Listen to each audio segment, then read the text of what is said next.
हिंदी साहित्य में आइए सुनते हैं मुंशी प्रेमचंद्र द्वारा रचित लघु कथा बाबा जी का भोग। स्वर चंद्रशेखर।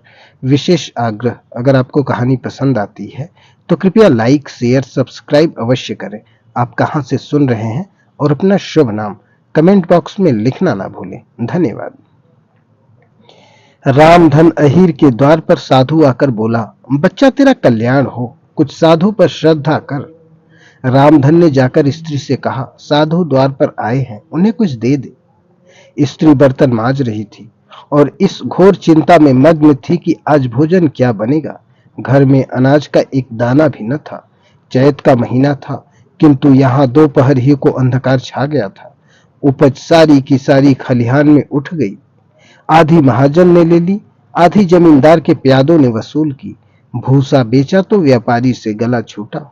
बस थोड़ी सी गांठ अपने हिस्से में आई, उसी को पीट पीट कर एक मन भर दाना निकला था। किसी तरह चैत का महीना पार हुआ। अब आगे क्या होगा? क्या बैल खाएंगे, क्या घर के प्राणी खाएंगे, यह ईश्वर ही जाने। पर द्वार पर साधु आ गया है, उसे निराश कैसे लौटाएं? अपने दिल में क्या कहेगा? स्त्री ने कहा, क्या दे दूं? कुछ तो नहीं रहा। जा देख तो मटके में कुछ आटा वाटा मिल जाए तो ले आ। रामधन बोला। स्त्री ने कहा, मटके झाड़ पोंछ कर तो कल ही चूल्हा जला था, क्या उसमें बरकत होगी? तो मुझसे तो यह न कहा जाएगा कि बाबा घर में कुछ नहीं है, किसी और के घर से मांग ला। स्त्री, जिससे लिया उसे देने की नौबत नहीं आई, अब और किस मुंह से मांगू? रामधन, देवताओं के लिए कुछ अंगुआ निकाला है ना, वही ला दे। जाऊं दे दो।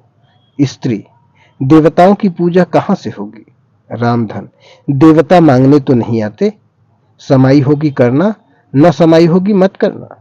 स्त्री, अरे तो कुछ अंगोआ भी पसेरी भर थोड़ी न है, बहुत होगा तो आज से, इसके बाद क्या फिर कोई साधु न आएगा? उसे तो जवाब देना ही पड़ेगा। रामधन, यह बला तो टलेगी, फिर देखी जाएगी। स्त्री झुंझलाकर उठी और एक छोटी सी हांडी उठा लाई, जिसमें मुश्किल से आध सेर आटा था। वह गेहूं का आटा बड़े यत्न से देवताओं के लिए रखा हुआ था। रामधन कुछ देर खड़ा सोचता रहा, तब आटा एक कटोरी में रखकर बाहर आया और साधु की झोली में डाल दिया।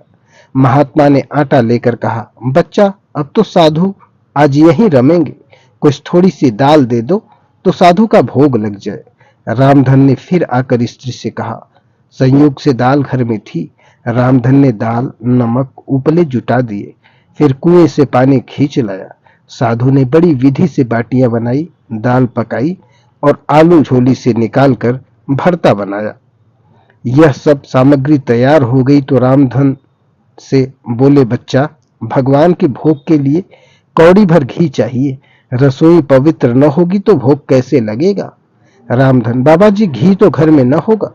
साधु, बच्चा भगवान का दिया तेरे पास बहुत है, ऐसी बातें न कह।